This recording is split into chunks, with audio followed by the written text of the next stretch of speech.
Divert చేసి ఏం చేద్దామని పర్సనల్ ఇప్పుడు ఏదన్నా సాక్ష్యం కావాలంటే బ్రదర్, క్రైస్తవానికి సాక్ష్యం కావాలంటే ఏం కావాలి? వాళ్ళ మంచి జీవితం కావాలి. ఏదన్నా తేడా చేసినప్పుడు వాళ్ళని తీసుకొని వచ్చి వాళ్ళ పరువు తీయాలని చూసావు అని అంటే నువ్వు ఏమాత్రపు క్రిస్టియన్ వయ్యా ఏనోష్ పాల్. అసలు నువ్వు పాస్టర్ అంటాను కూడా నాకు కనిపించట్లే. పాస్టర్ కాదు, క్రిస్టియన్ అంటాను కూడా నాకు కనిపించట్లే.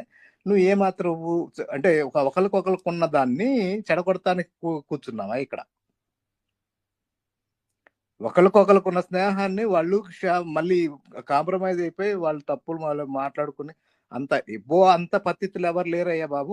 ఎంప్లాయర్ అంట ఈయన గారు, ఎనోష్ పాల్ అని ఆయన ఎంప్లాయర్ ఆఫ్ అరబిందో అంట. బాబు నీ ఇంగ్లీష్ కి, నువ్వు మాట్లాడే పద్ధతులకి, నువ్వు మాట్లాడే బైబిల్కి బాబా ఇప్పుడు ఇంతకు ముందు మాకు అర్థం కాలే, కానీ ఇప్పుడు నువ్వు రీసెంట్ గా నువ్వు పర్సనల్ అటాక్స్ చేస్తున్నావు చూడు, వాటిని చూస్తే మాత్రం నువ్వు అసలు పాస్టరే కాదు, క్రిస్టియన్ అసలే కాదు. నీకు కావాల్సింది ఏదో సంథింగ్, ఒక ఫేమ్ కావాలా.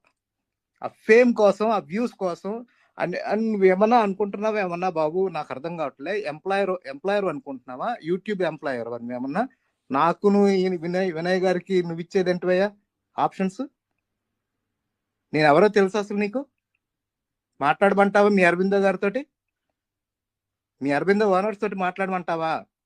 సీసీ అనేవాడు రంగు బయట పెడితే నువ్వు ఎక్కడ తలబెట్టుకుంటావో నువ్వు తెలుసుకో ఒకసారి. రంగు బయట పెట్టడం పెద్ద విషయం కాదు నాకు.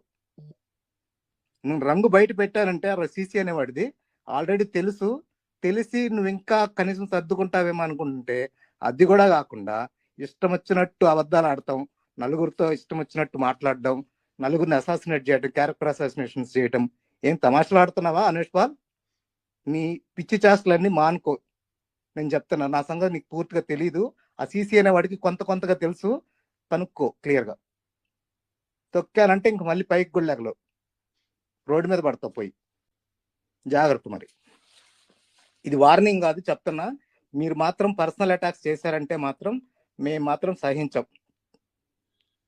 మీ చాస్టులన్నీ తెలుసు, మీ అబద్ధాలన్నీ తెలుసు. పెట్టాము అంటే మొత్తం రోడ్డు మీద పడతారు మీరు.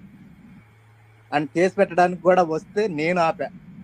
అది నీకు తెలుసో తెలీదో, నేను ఆపా. కేసు పెట్టుంటే దెబ్బగా పోయేవాడివి. మినిమం 20 రోజులు రిమాండ్ లో ఉండేవాడి, జాబ్ పోయి రోడ్డు మీద పడేవాడివి. నేను ఆపా. ఏ తమాషాలు ఆడుతున్నావా